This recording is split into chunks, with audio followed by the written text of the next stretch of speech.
गामस्ति दूर के यत्रा रथेन गच्छतः अश्विना सौमिनो ग्रहम्। हे अश्विनी देवताओं, हे सूरज से गति करने वाले, आप जहाँ से भी गुजरते हैं वहाँ पे सोमयाग करने वाले का ग्रह दूर नहीं है। ऐसे महान देव विशेष को मैं धन्यवाद करता हूँ, प्रणाम करता हूँ।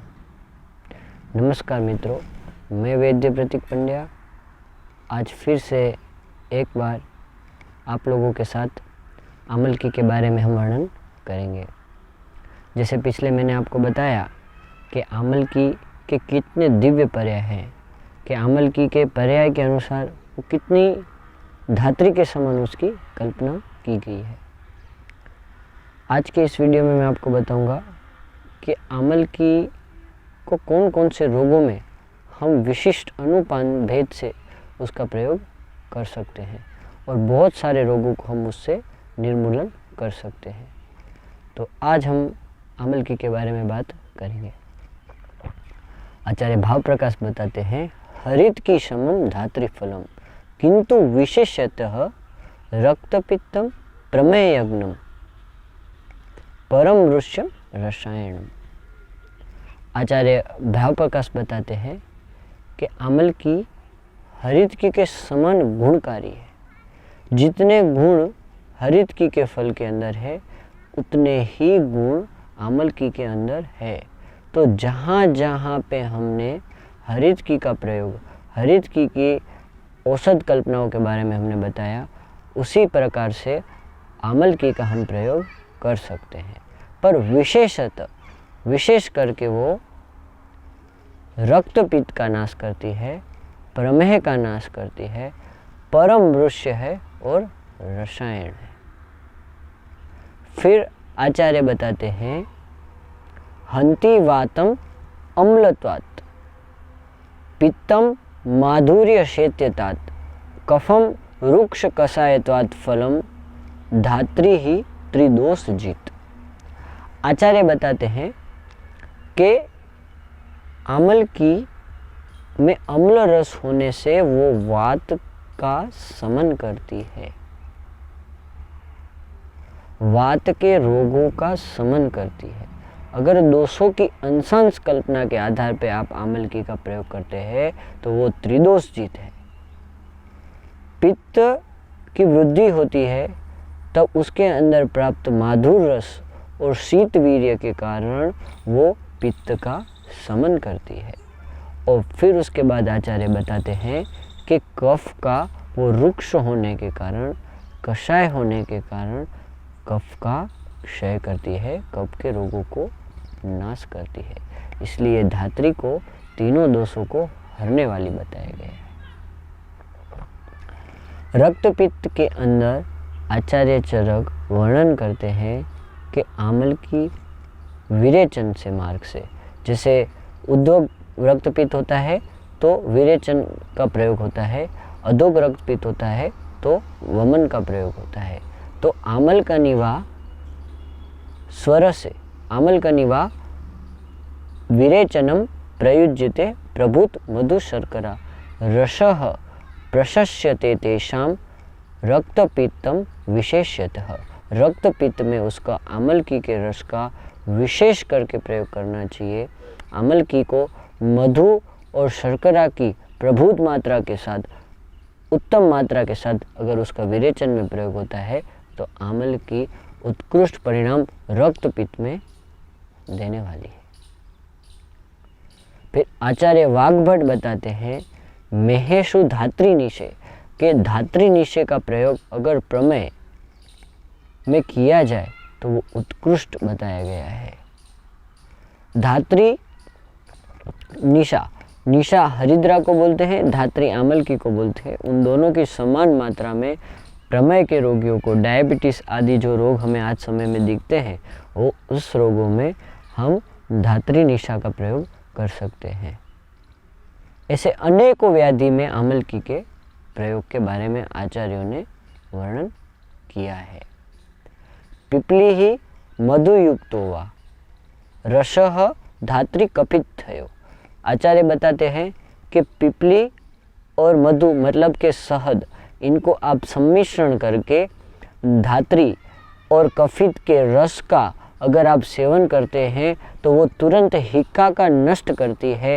हिक्का यानी कि आप हेडकी बोलते हैं जिनको खिंचाव के साथ आती है, हिचकी आती है, उसमें हिक्का में ये प्रयोग अत्यंत प्रभावकारी प्रयोग बताया गया है।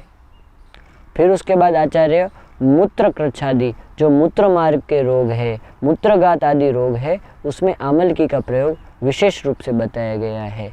उसमें आचार्य बताते हैं गुड़ेन आमलकम, गुड़ के साथ आमलकी का अगर प्रयोग किया जाए तो वो वृष्यम है, श्रमग्नम है, तर्पण है, प्रियम है, पित्ताश्रग है, पित्त रक्त को दूर करने वाले हैं, दाह को दूर करने वाले हैं, सुलग्न है और मूत्र कृच्छ निवारणम। तो आप सोचिए कि आमलकी का प्रयोग अगर गुड़ के साथ, आमलकी के चूर्ण को गुड़ के साथ मिश्र करके हम उनका प्रयोग करते हैं तो श्रम, जिनको थकान ज़्यादा लगती है वो प्रयोग कर सकते हैं, जिनका तर्पण करना है, जो क्रश हो चुके हैं, उनके लिए आमलकी का प्रयोग गुड़ामल के साथ कर सकते हैं। जिनको अत्यंत दाह हो रहा है, जिनको अत्यंत सूल हो रहा है, शरीर में दर्द हो रहा है और जिनको मूत्रगत व्याधियाँ हो रही है, यूटीआई के कितने भी इन्फेक्शन हैं, उसमें आप आमलकी का गुड़ के साथ प्रयोग कर सकते हैं। और वृक्ष भी है और समग्न भी है, तो ये उत्कृष्ट औषध के रूप में इसका प्रयोग किया गया है। आचार्य फिर बताते हैं वाजीकरण के लिए, वृष्य के लिए, जिनको शुक्र धातु क्षीण हो गई है उनके लिए आमलकी का प्रयोग, आमलकी रसे को आमलकी चूर्ण से, आमलकी चूर्ण को आमलकी स्वरस से भावना देके, भावित करके और उसका सेवन किया जाए तो वो परम वृष्य है। वृष्य वाजीकरण गुण को प्रदान करने वाली है। ऐसे ही स्त्री रोग में आप देखते हैं कि इस समय पे हमें बहुत ज़्यादा स्त्रियों में प्रदर आदि रोग दिखने को मिलते हैं, जैसे कि श्वेत प्रदर है। तो श्वेत प्रदर के लोगों में आप श्वेत प्रदर में आप उनको धात्री के बीज का, मतलब कि आमलकी के जो अंतर्गत बीज रहते हैं उसको चूर्ण बना के उसका जो अगर प्रयोग में लेते हैं तो वो उत्तम प्रभाव देने वाली है। श्वेत प्रदर को तुरंत नष्ट करने वाली आमलकी बीज है। फिर उसके पश्चात आचार्य बताते हैं योनि दाह के लिए, योनि के अंतर्गत अगर दाह है तो आमलकी रस को शीता, मतलब के शर्करा के साथ, धात्री फल रसम सीता युक्ते पिबेत सदा, सदा के लिए उसको सेवन करना चाहिए। आमलकी का रस निकाल लिया, मिश्रण करके उसका रस निकाल के उसके अंदर शर्करा डाल के और उसको अगर आप पिलाते हैं तो योनि में जिन महिलाओं को दाह होता है वो ये आमलकी का प्रयोग कर सकते हैं। फिर उसके बाद आचार्य बताते हैं आमलकी के लिए, आमलकी अम्लपित्त के लिए, वली पलित नाशन के लिए, मतलब जिनको बालों की समस्या है, जिनके बाल काले नहीं हैं, वह सफ़ेद हो चुके हैं, जिनको खालित्य हो रहा है, बालों में मतलब बाल कम हो रहे हैं, अम्लपित्त है और अनेकों व्याधियां जिसमें शूल वाली व्याधियां हैं, उसमें आमलकी का प्रयोग उत्कृष्ट बताया गया है। आमलकी के प्रयोग में आचार्य अम्लपित्त के अंदर बताते हैं धात्री शतावरी श्रोत्रम तुल्यम शर्करा समम लिहे दात्रनुपानेन पैसा अथ घृतेन वा अम्लपित्त निहन्ते आशु वलिपलित नाशनम चक्षुष्यम आयुष्यतमम।